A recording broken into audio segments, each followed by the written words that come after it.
नमस्कार. जेवण बनवायला काहीच सुचत नसेल तर एकदा अशा पद्धतीने ही गरम मसाल्याची आमटी बनवून बघा. अतिशय चविष्ट अशी ही आमटी तयार होते. मस्त थंडगार वातावरणात अगदी झणझणीत आणि अगदी अतिशय चविष्ट अशी ही आमटी तयार होते. बनवायला सोपी आणि खायला तितकीच अतिशय चविष्ट ही आमटी तयार होते. नक्कीच 2 घास जास्त जेवाल अशी ही आमटी तयार होते. ही एक आमटी असेल, मस्त बारीक चिरलेला कांदा आणि लोणचं पापड असेल तर नक्कीच 2 घास जास्त जेवाल अशी ही आमटी तयार होते. तर ही आमटी बनवण्यासाठी इथे आपण 1 वाटी ओलं खोबऱ्याचा वापर करणार आहोत. ओलं खोबरं नसेल तर तुम्ही सुकं खोबरं थोडं भाजून घेऊ शकता. 1 छोटा आल्याचा तुकडा, 5 ते 6 लसूण पाकळ्या आपण इथे छोट्या-मोठ्या अशा घेतलेल्या आहेत. बारीक चिरलेली कोथिंबीर, थोडंसं पाण्याचा वापर करून हे वाटण आपण अगदी बारीक असं वाटून घ्यायचं आहे, म्हणजे आमटी छान तयार होते. तर इथे पाहू शकता वाटण छान अगदी बारीक असं वाटून घेतलेलं आहे. कढईमध्ये आपण इथे फोडणीपुरतं तेल गरम करून घेणार आहोत. तेल छान गरम झाल्यानंतर बारीक चिरून घेतलेले 2 कांदा छान लालसर होईपर्यंत परतवून घ्यायचा आहे. तर इथे कांदा जास्त वापरणार आहोत. कांदा जास्त वापरण्याचं कारण म्हणजे आपण आमटीमध्ये दुसरं काहीही न वापरता ही आमटी बनवणार आहोत. कांदा जास्त वापरल्यामुळे आमटीला चव छान येते आणि लक्षात ठेवा कांदा हा छान परतवूनच घ्यायचा, म्हणजे आमटीला चव छान येते. तर इथे पाहू शकता कांद्याचा पूर्णपणे रंग बदललेला आहे. इथे आपण आता पावडर मसाल्यांचा वापर करणार आहोत. पाव चमचा हळद, 1.5 चमचा घरगुती लाल तिखट म्हणजे साठवणीचा मसाला. साठवणीचा मसाला नसेल तर तुम्ही कांदा लसूण मसाला किंवा घरगुती कोणता घरामध्ये जो मसाला वापरता तो तुम्ही इथे वापरू शकता. 1 चमचा आपण इथे गरम मसाल्याचा वापर करणार आहोत. गरम मसाला हा तुम्ही कोणताही वापरू शकता.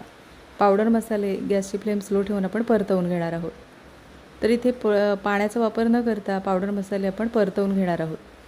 तेल सुटेपर्यंत आपल्याला मसाले छान परतवून घ्यायचे आहेत, म्हणजे आमटी छान खमंग आणि अगदी तर्रीदार अशी तयार होते.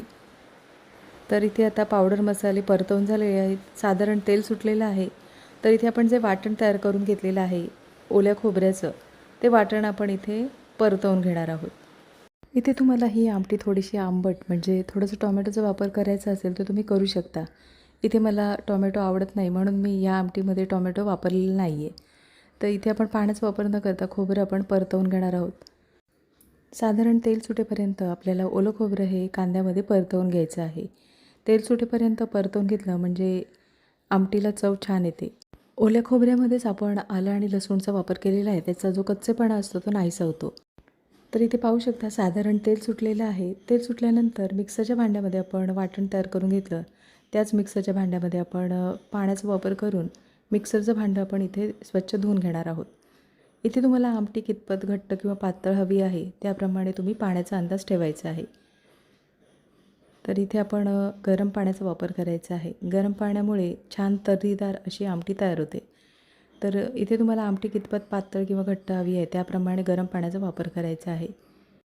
गरम पाण्यामुळे तर्रीदार अशी आमटी तयार होते. इथे आपण आता बारीक चिरलेल्या कोथिंबिरीचा वापर करणार आहोत. बारीक चिरलेली कोथिंबीर आणि अर्धा चमचा आपण इथे गरम मसाल्याचा वापर करणार आहोत. गरम मसाला हा तुम्ही कोणताही वापरू शकता आणि चवीनुसार मीठ. कोथिंबीर, मीठ, गरम मसाल्याचा वापर केल्यानंतर आमटी आपण एकदा ढवळून घेणार आहोत. आमटी ढवळून झालेली आहे आणि आता 2 ते 3 मिनटासाठी आमटी उकळून घेणार आहोत, म्हणजे सर्व मसाल्यांचा स्वाद आमटीमध्ये उतरतो. तर इथे आता 2 ते 3 मिनटं झालेली आहेत. आमटीला छान एक उकळ आलेली आहे. वरून आवडत असल्यास बारीक चिरलेल्या कोथिंबिरीचा वापर करू शकता. मस्त झणझणीत आणि अगदी चमचमीत अशी गरम मसाल्याची आमटी तयार आहे. तर इथे आमटी तयार आहे. गॅस बंद करायचा आहे. मस्त थंडगार वातावरणात गरमागरम वाफाळता भात आणि गरमागरम अशी आमटी असेल आणि सोबत बारीक चिरलेला कांदा आणि पापड असेल तर नक्कीच 2 घास जास्त जेवाल अशी ही आमटी तयार होते. नक्कीच एकदा अशा पद्धतीने ही आमटी बनवून बघा आणि कमेंटमध्ये मला नक्कीच सांगा. आजची रेसिपी आवडली असेल आणि चॅनलवर नवीन असलात तर चॅनलला सबस्क्राईब करा आणि व्हिडिओ आवडला असेल तर लाईक शेअर करा. पुन्हा भेटू अशाच चमचमीत नवीन रेसिपीमध्ये.